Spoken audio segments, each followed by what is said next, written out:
Untapable to me was poise and presence and class. She just had such a presence about her.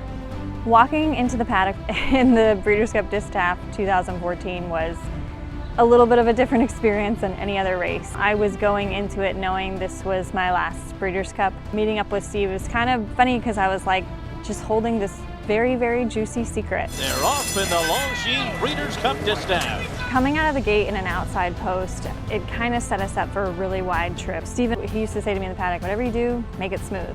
I decided to just stay out. We were so wide. It was really tearing at my nerves, but I was actually also happy that Closed Hatches, which was one of the horses to beat, was outside of me and had to use up a little bit of horse to get around me. Untapable and Closed Hatches are right together.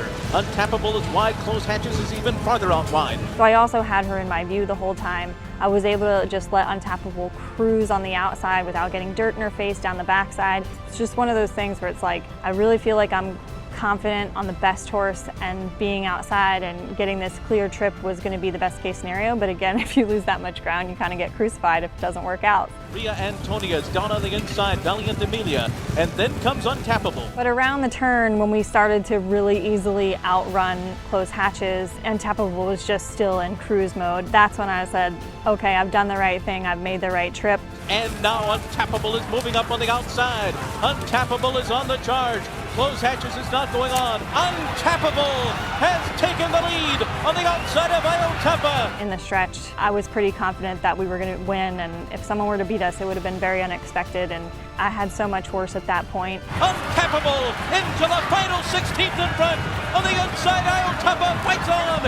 Don't tell Sophia's nerd, but as they come to the wire, the Stupor Philly has done it.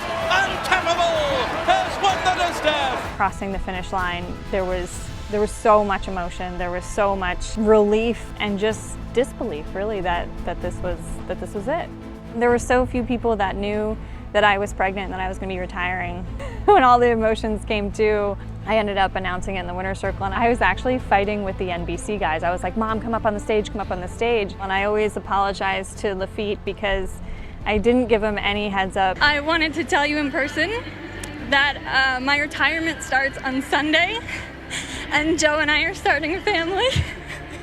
It was a very vulnerable moment, and it was super special and such a storybook. I mean, it was a really incredible career, incredible life, incredible horse that I had that journey on. She was a huge part of my decision. You know, it was a planned pregnancy, but I was like, I'm riding Untapable, like how could I retire now? But I figured there was probably always going to be something in racing that was there to you know, keep you in it. So I said, you know, why not go out on top?